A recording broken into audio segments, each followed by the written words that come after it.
Hello, my name is Douglas Pearson, and today I plan to talk to you about self-driving vehicles. These vehicles are the turning point of this century, and they key to next level driving. Have you ever wondered what it will be like to not have to drive? To not have to worry about if you've had too much to drink or just a long day at the office, you don't feel comfortable driving home? Well, these vehicles are for you.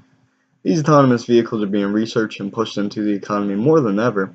These self-driving vehicles are also going to be much safer than any vehicle on the road today.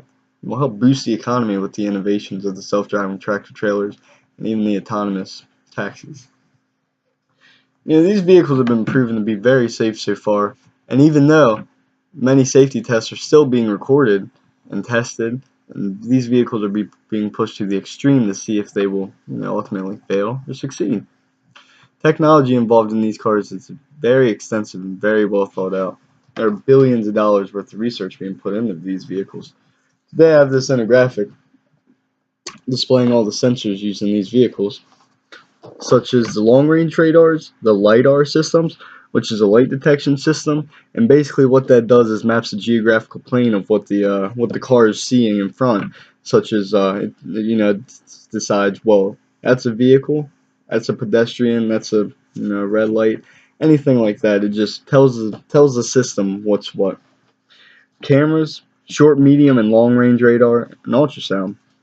And you'll notice a lot of these sensors and technologies is being used in vehicles today, such as these adaptive cruise control features, which are found in many Cadillacs, higher end vehicles, BMWs.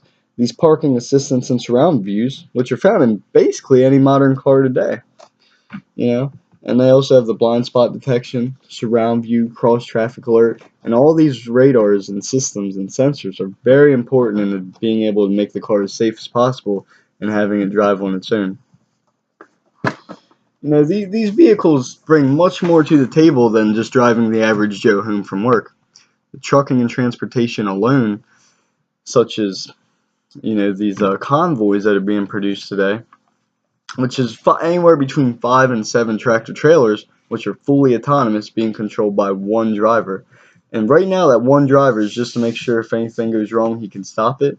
But eventually, in the future, these trucks will be controlled at a base, at a headquarters, by somebody else, and these trucks will be driving fully autonomously to different plants, just driving where normal truck drivers would drive, but without the need for an actual driver itself, reducing the cost of drivers, pushing economy, making it boom, without the restrictions that drivers can only drive so many hours during the day.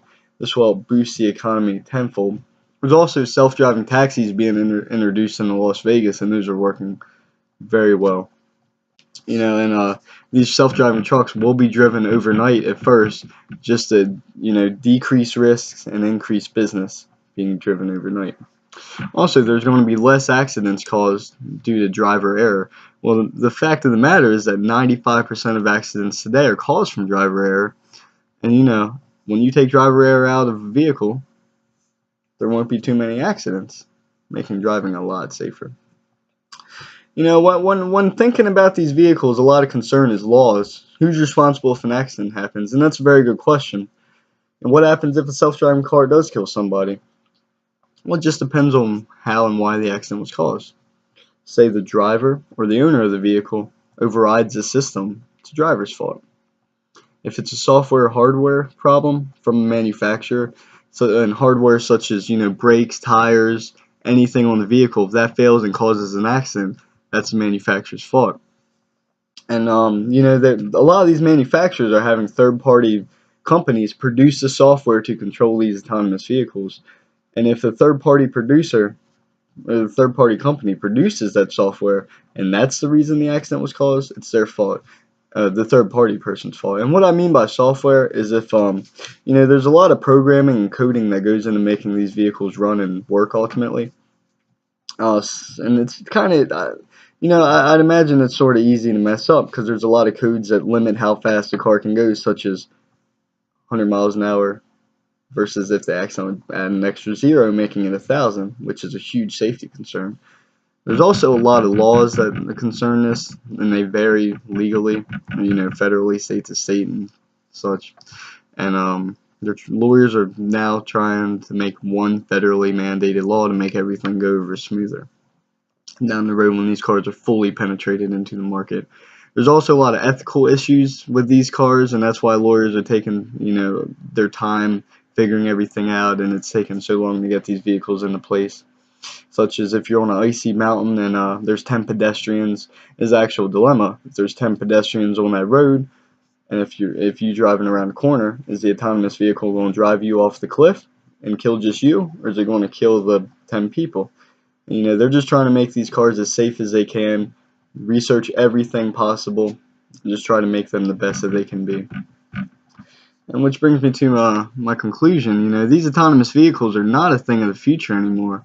They're extremely close to being in the present and slowly working their way into our lives, with the integrations such as the adaptive cruise control that I mentioned earlier, the backup cameras, all that stuff. And there's billions of dollars being put into these vehicles and make them perfect, and that way when they are fully integrated into the market, they're the best the best they can possibly be. And this technology is going to benefit everybody pretty much, not just the average Joe driving to work.